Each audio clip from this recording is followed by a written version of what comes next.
Welcome back. What we're going to do now is I'm going to walk through a couple little demos for you. They'll just give you some basic ideas of what to be start thinking about as you're starting your journey selling on Amazon. So if you can, look down the download section right here and below. You should see something that says downloads. If you click on that, you should see a couple spreadsheets in there. They're Excel spreadsheets, so you'll need the Excel or numbers if you're on a Mac or something like that. They'll open up in that. Or you can drag them over to Google Docs and Google Sheets, actually, if you need to open them there. And they should work just fine for you. But go ahead and pause me for right now and while you download that, and then as soon as you get them downloaded, come on back. All right, great. You've got them downloaded. Awesome. So what I want to do, the first one we want to open is the profit first. So if you can open it, it's called the Owner Pay Calculator. So if you can open up the one that's called Owner Pay Calculator. And that one, this is from our friends at Profit First, and this is going to give you a basic idea of what your target should be, depending on what your goals are on Amazon. So here we only have to enter 3 pieces of data to actually generate our target revenue. So if you look up here on the top right-hand side, there's a field called Enter Your Tier. If you look at, I don't know if you can see my mouse on the screen there. I hope you can right here. Enter your tier, and below that you'll see what is your target real revenue range. So here you're just going to have to take a little bit of a guess because you may not know what your true range is. But what they've done here is they've broken down what your profit should be, what your owner's pay should be, what taxes you may have to pay to the government, and what your operating expenses are. These are just rough averages. Yours may vary from this, so don't worry about changing all those. This is just to give you a baseline rough idea of what's going to take in this business to achieve the goal that you want. So let's just say, to start with, I'm going to pick column C there. So I'm going to, here where it says enter your tier, I'm going to enter a C. See how you entered C? Because I'm going to be looking at, I want to sell between $500,000 and $1 million is what I'm shooting for as my target.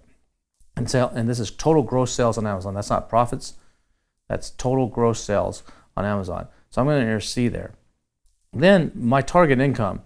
This is my personal income. So what am I trying to get out of this business? What do I need to live on, or what do I need to actually take care of my family?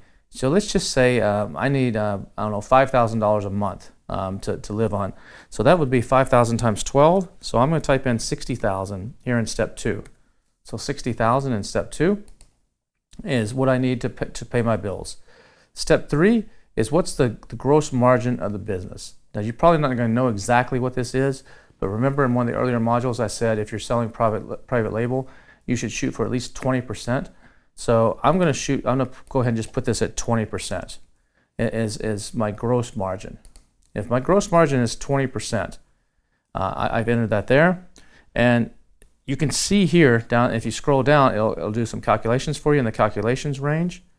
And so basically, for me to earn $60,000, I need to achieve $300,000 in revenue on Amazon. So to earn $60,000, I need to achieve $300,000 in revenue on Amazon based on these factors. Now, if I wanted to actually make, let's say, $100,000 a year, if I change that to 100, that's what I need. Now I need to hit my $500,000 to achieve that with this gross business margin. So this will give you just a rough idea of where you need to be and what your target should be in order to achieve your goals of what you need to support your family and live. So that's what this one's, just a real simple one, just to give you a basic idea on what you need there on Amazon. Now let's take a look at the other spreadsheet. All right, the next spreadsheet I want you to open is the Revenue Valuations tool. This is from our friends at Northbound, and this just is to get you a basic idea of where your business might be valued. You see there's a lot of terminology and stuff here. You can take a look at all this. But let's just say that in step 1, you're going to set up your basic metrics. So let's say I'm shooting for a product. 15 is quite a few per day. Let's say I'm going to try to sell 10 products per day. And let's say that I'm going to have, hopefully over time, I'm going to have 5 different products. So let's say that I'm shooting for, remember I said $20 should be the minimum you should be selling for if at all possible. Let's say I'm going to shoot for a target of $30 as my average product selling price. Some might be 40, some might be 25. Let's just say the average is 30. And my target annual revenue, let's say I'm trying to hit. So remember on the other spreadsheet, it was 500,000. So I entered 500,000 right here. And now this is going to then make some calculations down here. Now you see everything in yellow you can change. So the Amazon fees are set here down in the profit and loss to 15%. Your category could be more or less, but 15% is a good number just to run with right here. Your Amazon FBA fees, 18% is good. Remember the rule of threes I said earlier. So 18 plus 15 is basically 33%. That's a good one. This is just an estimator. Now, this is not exact science. Remember, this is just an estimator. The product cost, I'm shooting for, I'm actually raised that to 30%. Because using the rule of threes, actually, if you want to be very specific, we'd say 33. The shipping cost, this is just another guess. We're going to say adds about 5% to it. In today's world, the shipping costs have actually gone up. So I'm going to go ahead and put this at 10%. The duties and other variable costs, depending on what you're selling, your duties could be 0, or you could have a tariff. There's some items that people affectionately call it the Trump tariff. That's as high as 25%. So I'm going to go ahead and assume that my product has this 25% tariff and let's say a 2% duty. So I'm going to put it at 27%. As you can see here, if these were the metrics, I'm actually losing negative 3%. So this is not going to work for me. So I'm going to have to find a way to actually cut my costs. So my product cost, maybe I'm going to have to shave this back down to 20%. I'm going to have to do a better job instead of a 3x, I'm going to have to do a 5x on my product cost. If I can do that, then I can get a gross profit margin of around 10%. I can't do much about the Amazon fees. I could actually come up here and try to sell more units in step 1, or I could try to sell something that's a little bit higher price maybe to try to make up this. So maybe my target needs to be $40 items. If I do average selling price of $40, and then I scroll down and see my selling price here of 15, 18. So if I change my price to $40 here, and then I can scroll down, I can see that now I'm still at a 10% gross margin. I'm in a 5% contribution margin because I have advertising. So sponsored ads typically should be about 10% of your total sales. If you can get that lower, that's great. Now that's not a cost. A cost is something different. We'll talk about that later in another module. But if leaving it at 10% here, other paid medias like Facebook ads and so on, some other expenses, just random other expenses. Ad backs, this is like owner pay. This is something that's used when a company buys your business. Things that another company may not have to have the cost of, that they can incorporate that into what they're already doing. That's what an ad back is. We'll just leave that at 3% because that's kind of an industry standard. And then you can see here that the multiple is at 2.5. Depending on when you're watching this, right now multiples are at 3.5 to 5.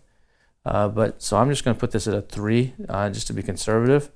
And you can see, let me change this other one over here to a 3 also.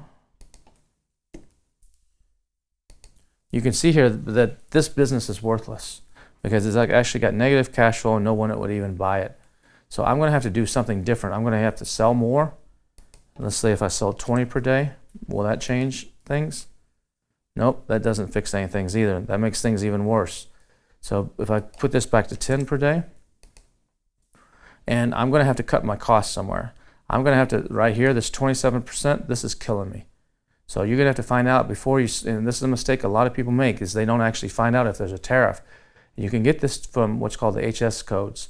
And so when you're talking to your supplier, we'll get into this in the shipping section in a lot more detail.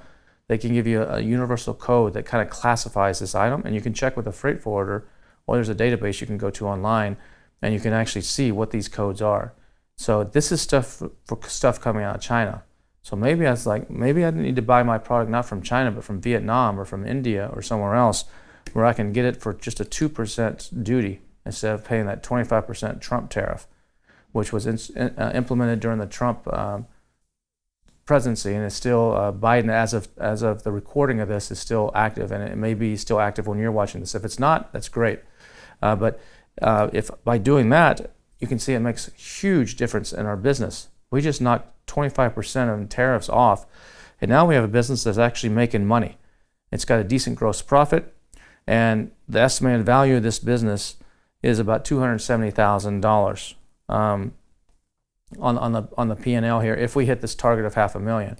But that's a very low $500,000. Most of these aggregators don't want to buy it. They want to see you more up in, like, say, the $2 million range. So if I was able to get my sales up to $2 million, I can actually sell this for over $1 million.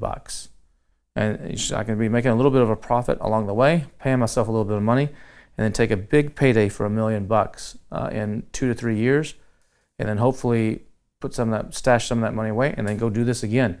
You'll have a non-compete, so you won't be able to compete in the same category, but you can open up a business in another product line or another category, and do it all again, then sell it again. So you can see here, you could sit here and play with this for a long time. There's some data on the right-hand side that kind of explains everything to you. I'm not going to go through all that, but just play with this, and this will give you a ballpark idea of, like, okay, how do I need to be thinking as I'm going through the rest of the Freedom Ticket, looking for the type of products I want to sell, and where do I really need to be. So hopefully this has helped you, and looking forward to seeing you in the next module.